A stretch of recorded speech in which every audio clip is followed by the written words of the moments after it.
This is the eLearn podcast. If you're passionate about the future of education, you're in the right place. The expert guests on this show provide insights into the latest strategies, practices, and technologies for creating the most effective learning outcomes. My name's Laddick. I'm your host, and this show is sponsored by Open LMS. The eLearn podcast is sponsored by eLearn Magazine, your go-to resource for all things online learning.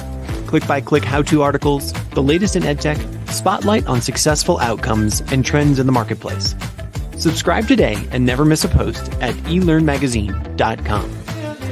And Open LMS, a company leveraging open source software to deliver effective, customized, and engaging learning experiences for schools, universities, companies, and governments around the world since 2005. Learn more at openlms.net. Hello, everyone, and welcome to the eLearn podcast. My name's Laddick, and I forgot to take down our thumbnail, which was just absolutely terrible of me. Look at me. Welcome, and I'm excited to have our conversation today. I'm here with my guest, Darcy Hardy. Darcy, how are you today? I am very well, Laddick. Very happy to be here. Excellent. Awesome. Where do we find you sitting in the world today? I live in San Marcos, Texas, which is about 30 miles south of Austin, right on the edge of the beautiful Texas Hill Country. I'm going to have to come visit the Texas Hill Country. I didn't even know Texas Hill Country was a thing. It is. Nice. I'm surrounded by 8 acres of oak trees and beautiful views into the valley. And wonderful. I love that. It is the great state of Texas. And every time I talk to somebody about it, I learn something new. It's absolutely giant. And so there's lots of different environments there, I guess. It's not flat with tumbleweeds everywhere. I'm not gonna. You said it, not me. You said it, not me. I'm not gonna. I'm not gonna perpetuate the stereotype. And we're recording this at the bottom of May 2024. So I assume that means that spring has sprung for you, and maybe even summer is upon you. We hit 100 degrees yesterday. But I'm a warm weather person. I prefer the heat over the cold anytime. Awesome. Wonderful. Darcy, you have had and continue to have a long and illustrious career in the online learning world. You've been, a mover and a shaker. You've been someone who's been very effective, but also, a name many people know. But for those people who haven't met you yet, those people who haven't, either found you at a conference or talked with you, around the world, give us some of your background. Why are you sitting here? Who are you? Like, where did you come from? What do you know? Where did I come from? That's a good one. I actually started in distance learning in the 80s with correspondence study. That moved into audio conferencing, and then in video conferencing, and then obviously online. So I was one of the starters with online education as far as pushing it out to the masses in the institutions. So the bulk of my career was with the University of Texas system. I spent almost 30 years in the system, and I, along with several other people, designed and built out the UT Telecampus, which was a consortium of all 15 at the time University of Texas campuses. And we were coordinating online learning.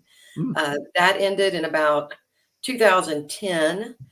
And then I had the honor of working in the Obama administration on loan from another UT school for 3 years. So I had an apartment in DC and would go back and forth. And that was with the Department of Education and the Department of Labor, primarily working on a $2 billion grant program called the TACT grant program. Retired from UT at the end of 2013 when I left Washington, and I jumped into corporate 5 days later, and was very happy to work at Blackboard and then Anthology for the next 10 years. I recently left that position and started my own consulting group. Super cool. Wow. I mean, I guess we should just end the interview there, because you've already done it all. We're here to serendipitously, we're here to talk about strategy. And so someone who has worked at the inception level, the university system-wide level, literally the national government level, I think this is a really, and then the global level, obviously Blackboard and Anthology. I think this is, I'm really excited to hear what your views are on this. And I, when we talked about this, I decided to kind of push us in the direction of saying, can you say what your online learning strategy is, right? There's this famous Harvard Business Review article about, can you say what your strategy is? It's one of my favorite articles. It was written, 25 years ago. But it's one that stuck with me for the longest time because, and still does today, because it's just so important.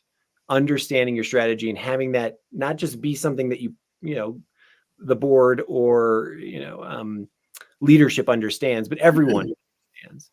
So let me set the stage with that. Take us through why at the Hardy Group now, why do you focus on strategy, and where, over the last 25, 30 years, why has that become the drum that you beat?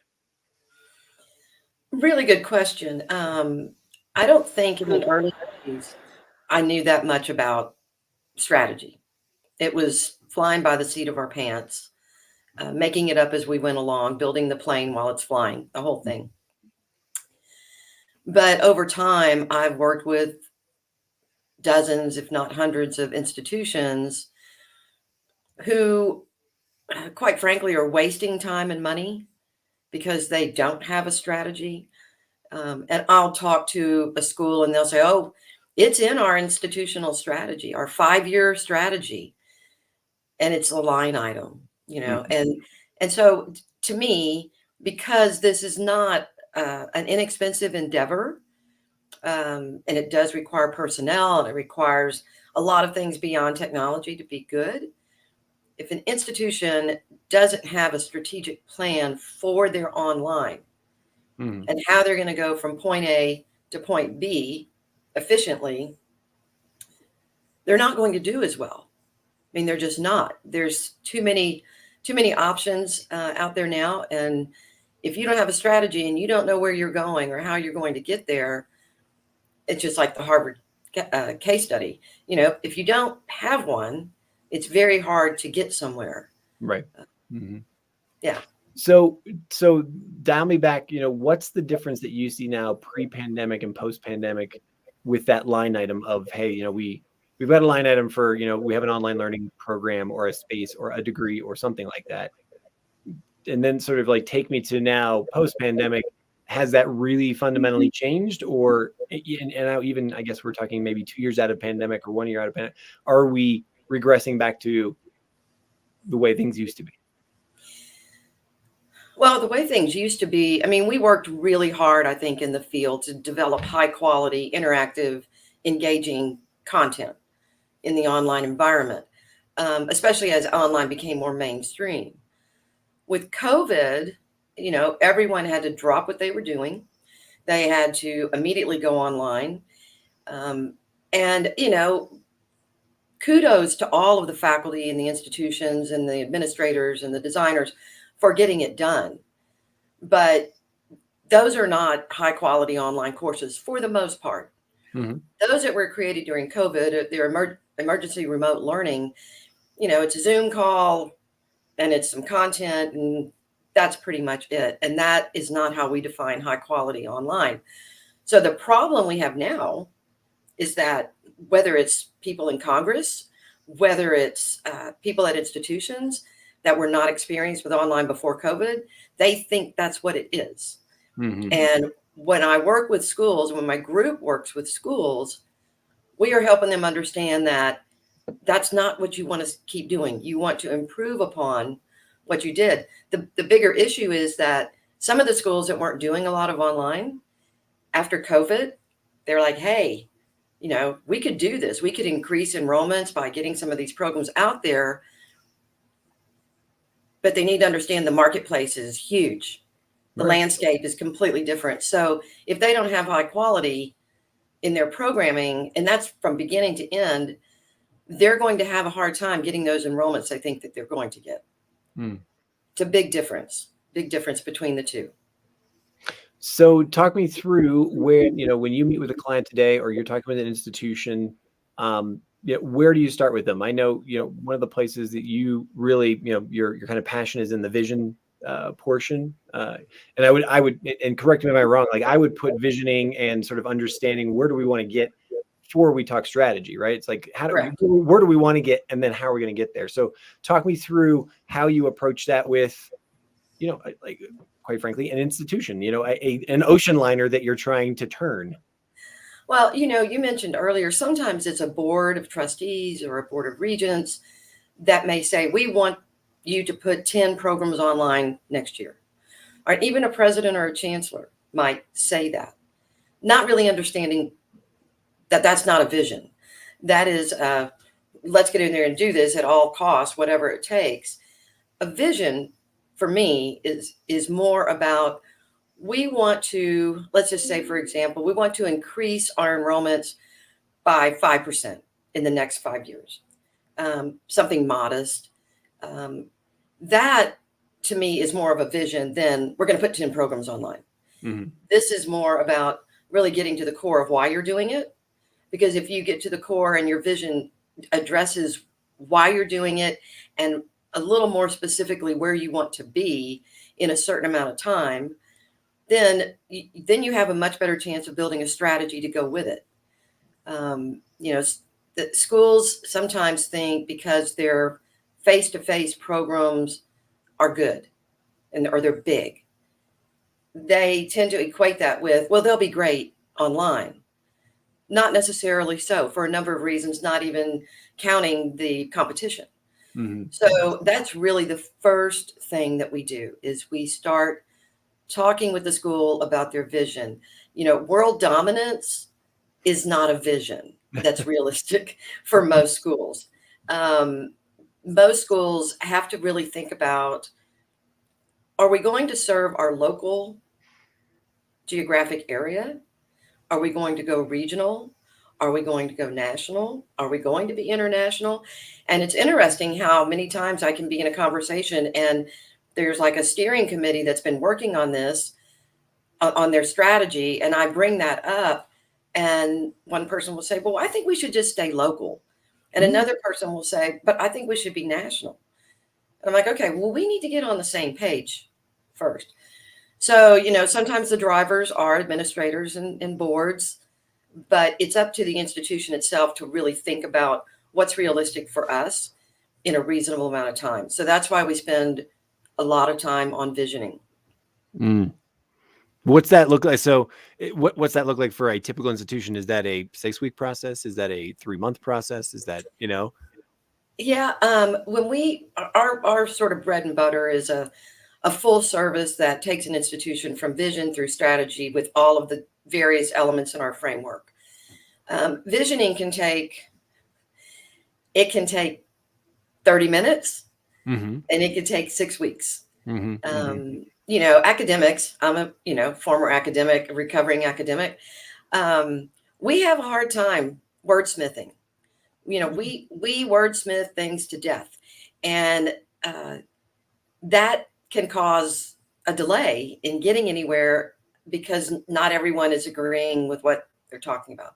So I would say the average is maybe a couple of weeks, but I have seen them go longer. And I've actually seen situations where as we get into the strategy, for various reasons, we go back and adjust the vision.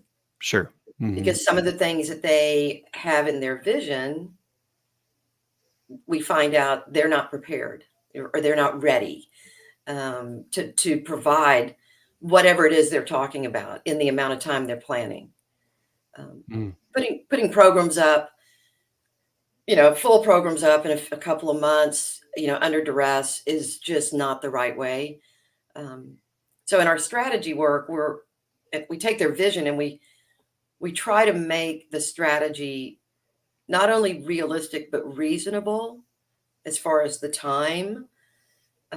Everyone's busy. So, but yeah, the vision start is the first step. And hopefully within 2 weeks, we have a vision statement that is not a vision statement that says we want world dominance.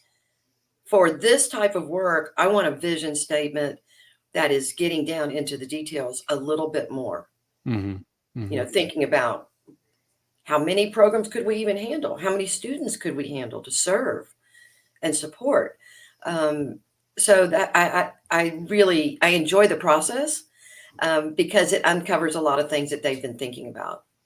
Who are the stakeholders at that meeting? And like, so when, I guess the question I want to ask is, how do you find yourself in that room? Are people, giving you a call and saying, look, well, we, as an institution, we know we want to go in this direction. We want somebody to facilitate this process. Or do you find that it's more of a, for lack of a better term, like a sales call where you're like, hey, look, I think this is something that you need. And like a light bulb goes on, and then they gather some people, and, it's like, what does that process look like? It's kind of both. I can sit down, and my group can sit down with institutional leaders, and within 10 minutes, we know if they need a strategy just by what they talk about. Other times, people will call us because they know our names or whatever and seek help.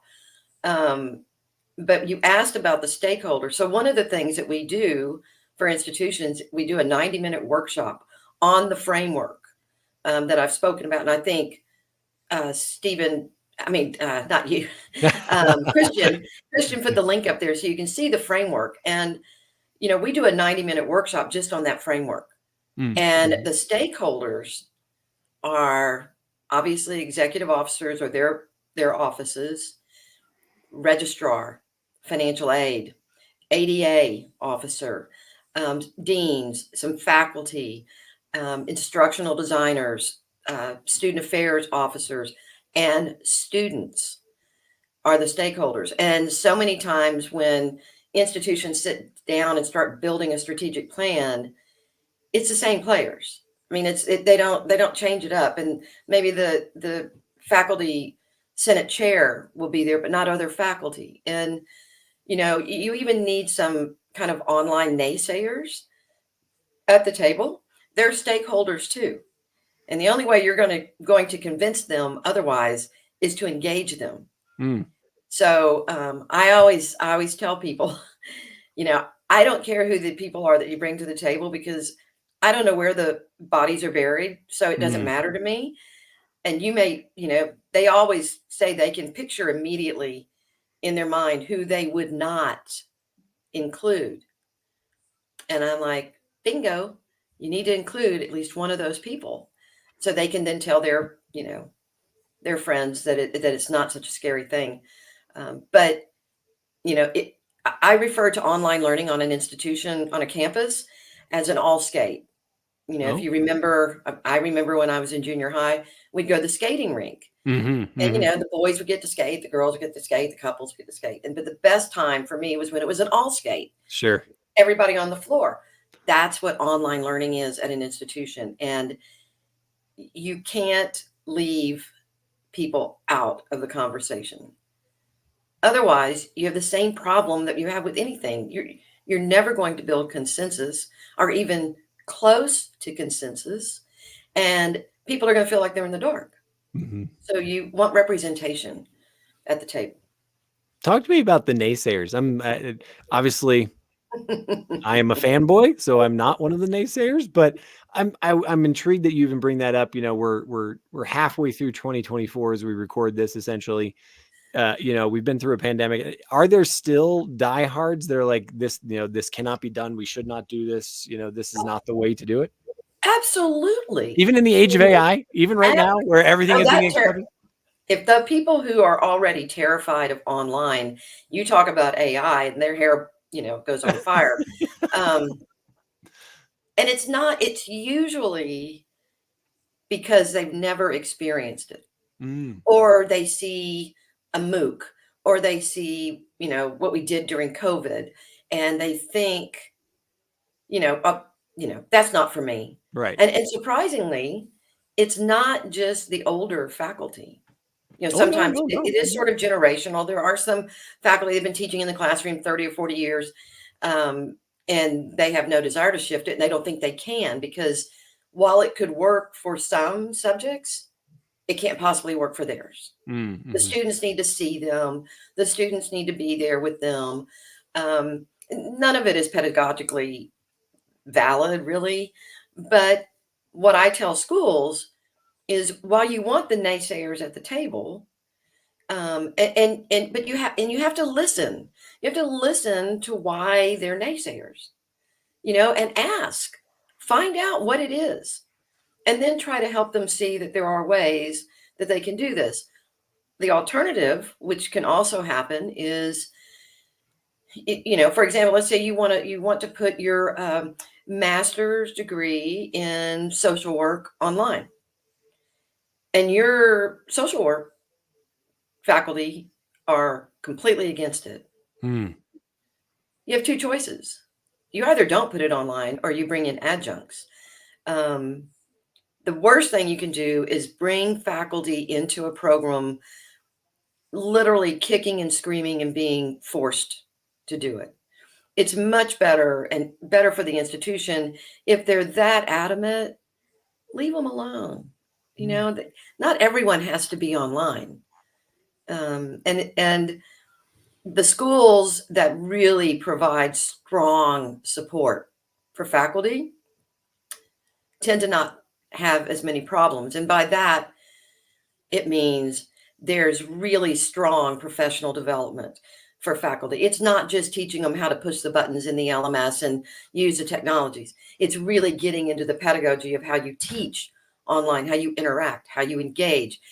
That combined with instructional designers. Schools that do the best work with instructional designers. Doesn't mean faculty can't learn the instructional design and be very good at it. But from my perspective, that's not what they need to be doing. They need to be focusing on their content, keeping up with their content. Instructional designers go to school for this. So, when I talk to schools and they have one instructional designer for an entire campus, maybe two, and they're controlled by particular colleges and schools that are not working together, that's just a huge red flag around course design. So I'm a strong proponent of having instructional designers on staff and requiring, I know it's an evil word in academia, requiring faculty to go through a good professional development program on how to teach online. If they can do that, they won't have problems. And as you're building out strategy and as you're talking about a program that would work for an institution, I know in the past, one of the things I've seen, a roadblock that has come up, is there's not enough instructional designers to serve, a faculty of 1,000, right, at a bigger institution. Or there's, so what ends up happening is like, hey, we've got this resource for you, go use the instructional designer. And then, literally those 2 people or 5 people receive 700 requests, and therefore it gets delayed, it's bottlenecked, and these kinds of things. And so, like, how have you helped with that in the past, or have you had created reality for a larger institution, like, so that that's a successful transition? Right. There's several things. One is I will look at and discuss with the provost office that if they're going to follow this vision that we've defined, they need to put some money into instructional designers, increase the numbers, and they need to be coordinated in a way so that it's not just, me calling an instructional designer saying, I'm coming over this afternoon, help me. It needs to be coordinated. The other option too is if they don't have budget to add the designers, 2 things. They can outsource. There are great organizations across the country that can do online course development. Trying to think of it, I'll think of it in a minute. There's a couple that I could name, but so you outsource that to get the courses built and designed, and then you have your designers help with maintenance. And then the other thing they can do is in that professional development, teach them. And that really helps. What it doesn't work well is when you just tell the faculty, we don't have any designers, or they don't have time, build your course. Unless they went through a college of education program where they studied educational theory and instructional theory and pedagogy and those things, developing a course online is not the same as walking into a classroom and speaking your knowledge. Right. Mm-hmm. You have to think about how you're going to present it. And while I'm not opposed to having, video and live video, the vast majority of students, particularly adult learners who are online, they have a lot of other responsibilities. They're working, they have families, they don't have time to go sit in a classroom. Right. They don't have time to be at a certain place at a certain time, even online. So if there's a recording, that's fine. If there's office hours that are live, that's fine. I support video when there's a purpose for it, Mm-hmm. an interview or a demonstration, but not just to have someone lecture to me.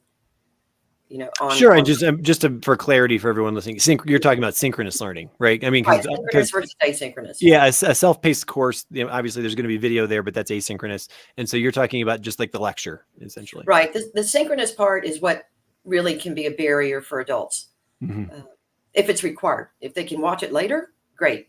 Sure. There are faculty who will require it, and I'm always like, well, why? Again, why? What's your reasoning? But having live demonstrations and things that are recorded, where people, if they can get there, they can. I've seen too many courses that are just completely dependent on lectures that are video, and there's nothing worse than a talking head like me for an hour. Sure. So there's that. So the next question I want to ask you is one that I think I rarely get to ask when we have conversations around vision and strategy, especially since we're talking about a plan that, it's going to be a 5-year plan or a 10-year plan, something like that. How does your group work with a client? Let's just say that you've gone through the process of getting that strategy detailed, and you've got sign off, you're great, and you're like, okay, now we're going to start it. Talk to me about some of the pitfalls of actually implementing a strategy over an extended period of time. Like what's required to check in on it, to continue to massage it, make sure it evolves as things evolve, make sure that, if somebody isn't showing up and doing their thing, that there's a corrective action. Like talk me through that process. Well, it starts with, in the strategy, and I'm looking at my other screen for a minute, when we do a full strategic planning exercise engagement with an institution, it takes about 4 months. We cover everything from vision and strategy, academic affairs, which is, the faculty development, learning outcomes, readiness, student supports, the ed tech, and marketing. We cover all of those when we're building out the strategy. We're not necessarily doing all of those things. We can, but we're building them a strategy and a roadmap that follows each of those pieces of the framework. We also can follow that with an implementation service to help them get things moving. And that is often an issue. I worked with an institution a couple of years ago that we helped them with their strategy, and they said, okay, we will implement, we have the roadmap, we can do this ourselves. They are still not implemented. Right. So it's kind of like doing a strategy. There's no big secret about building a strategic plan, but when you do it internally, there's a million things that get in the way. And the same thing with implementation. Internally at an institution, there's just too much going on. So when you bring in people from the outside, not only are they bringing experience from the outside, we can move faster than the institution can by itself, and help them get there a lot quicker. And so what are some of the other, like, let's just say that we've got our strategy, moving along, we're a year into it, year and a half into it. What are some of the common challenges that you find? What are some of the common roadblocks? Like, what does it take to pivot if, you find that a prediction or, what we thought was going to be reality wasn't reality? Like, what does that take? Does it, is this, I'm not going to lead the horse. You tell me. For one thing, there can be high hopes at the beginning, and within a couple of years, sort of the professional development starts kind of falling off. And that, again, that depends on who they've got, for designers or leadership and so forth. That's one of the things that can happen. Another one is, as much as we talk about the strategy and the vision, and understanding, that they need to do market research or have someone do market research for them to figure out which programs they should launch. And that's combined with the institutional readiness or the college readiness. Um, Board of Regents, Board of Trustees drops in their lap, we want this program to go live. Or the administration says that. And while those who have been working on the strategy are like, but we need to do these things first, there are people that can come in and change what you're doing because they're in the positions that they're in. And that can kind of mess things up. And then another problem that we see often can be the student supports are not keeping up with the number of students. So a school may have high hopes to increase their enrollments by, some percentage over the next 3 years through online. And they miss the student supports. Students want a one-stop. They don't want to call 5 different departments. They want help 24/7. Schools often, they can't afford it, or they don't want to spend the money on 24/7 support, and they try to do it in-house. They don't have enough people, so it can't keep up. Faculty need support. But a student, they don't want to call the registrar's office today and the financial aid office tomorrow and talk to the ADA officer next week. They need something like a one-stop where the student can get to whatever they need from that one stop. And there are lots of organizations that offer those kinds of services. It's sometimes the institutions don't really understand the impact of increasing their student enrollment by that much over a short period of time, how much they have to step up to meet the students where they are. You will always have some faculty who go MIA. They start the course, they're there at the beginning, then they're not around for a while. Having strong professional development and policies, I do want to say something about policies, but having those is what will keep things on track. The students need engagement. As a matter of fact, it's required by the federal government, by the Department of Education, to have engagement and interaction. So it's really about that faculty development. And when somebody does fall off and not around, the faculty member kind of disappears, not in the course, that's where the policies step in. I really like to work with institutions on the policies that they have around high quality online. And one example would be faculty must, be in the online course at least so many times a week, or they need to have office hours or whatever it might be. And courses have to be at this certain quality level. And there are, Quality Matters and others that have metrics and rubrics so that a school can meet those. So a policy would be this institution will follow these rubrics and metrics. And if they don't, if the course doesn't meet these standards, what happens? Right. So you can say your goal is to meet those standards, but if there's not a policy in place, there's really nothing that will keep that course from going live. So who's when you have finalized or have come to an agreement around a strategy and a vision at an institution, who's usually the owner of that? Is it usually a person? Is it a committee? Is it, someone on leadership? Is it like, I guess whenever you have a plan, somebody needs to own it. Somebody needs to be the gatekeeper. Somebody needs to be both the task person and the person who gives out awards, as well as the person who gives out punishment. Right. So like who usually owns that? My preference is always the academic side of the house.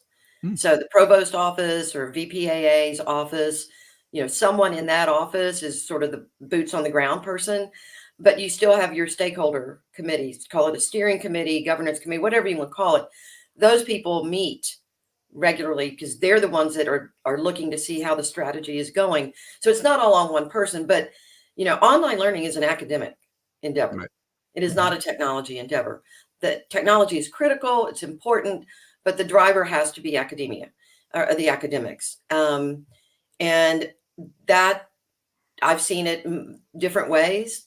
Because when we started with online, everybody associated it with the CIO's office because the big expense was the LMS. The big expense now, if you really think about the personnel and the development of the courses and the professional development, the technology is just one of those expenses. So where it has worked best has been when the strategy is owned by the provost or VPA's office. Wow, I kind of that surprises me, and I don't know why it surprises me, but it makes a lot of sense, right? That's because that's that's the core of the institution, right? The institution is Who would delivering you learning. think? Who would you think? I would, I guess my gut would say a disinterested third party, someone who could come in and say, and maybe that they could be in the institution, or maybe it's somebody like yourself, or somebody that is hired specifically as a manager of the strategy, right? Who can basically either, talk truth to power, right? Or basically, I'm just a huge fan of the.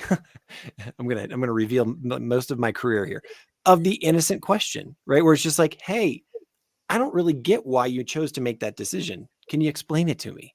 And just innocent questions said by, asked by managers usually reveal an awful lot very quickly, especially if you come in as kind of a dumb, someone who's like, hey, I don't really get why you did that. Can you tell me about that? And suddenly, lots of reveal. So that for me, having someone on the inside run a strategy, things can go awry, but maybe I'm overthinking it. Because it's an academic endeavor, and the institution has got to internalize the strategy. Now, does that mean they don't bring somebody like me or somebody on my team to come and kind of help facilitate that?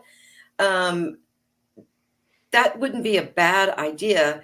The disinterested person, the hard part about that is if you don't live in this world like I do with online, you're not going to know not even what innocent questions to ask, because there's so many parts to it. Remember, it's an all skate, so there's so many moving pieces. It could be the dean of online if there was one. It could be the manager of online, but that person should be reporting up through the provost office or the VPAA. So as long as it stays on the academic side of the house, it could be anyone. I would not, if I were to bring someone in to the campus to help me, like to kind of own the strategy and keep it going, it would have to be somebody that's very experienced. All right. Nothing wrong with the disinterested person, but owning a strategy like this would be tough because it's still relatively new, right? It's still again. It's for me. I have to agree with you, of course. In the grander scheme of the ivory tower, this is extremely new stuff. Right. And yet we know these institutions are now competing with Google certifications and LinkedIn Learning. So at some point, the excuses have to go away because they're like, look, this is the reality of what today is, right? So, and that I think is why the stakeholder group is so important for the institution, and having representation from all walks of life at the institution, that any office, any college or school or staff who will directly engage with online learning need to be at the table. There may be multiple groups, but that's how you get buy-in. That's how you get buy-in. That's how you get things moving more quickly and less delayed. So that's where I would put the disinterested people. I'd put them in the stakeholder groups. Right. Sure. Yeah. And so they could ask the innocent question. On that note, Darcy Hardy, you have given me, way too much of your valuable time today. I can't thank you enough.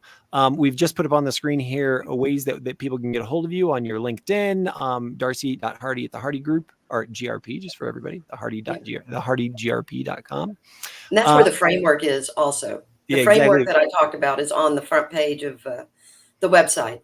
Fantastic. And you can read about all our services and see our fabulous team on the website as well. Awesome. Well, I wish you the best of luck, and thank you so much for taking your time out to speak with us today about vision and strategy for online learning. And I hope that we'll be able to talk to you soon. Thanks. I really appreciate it.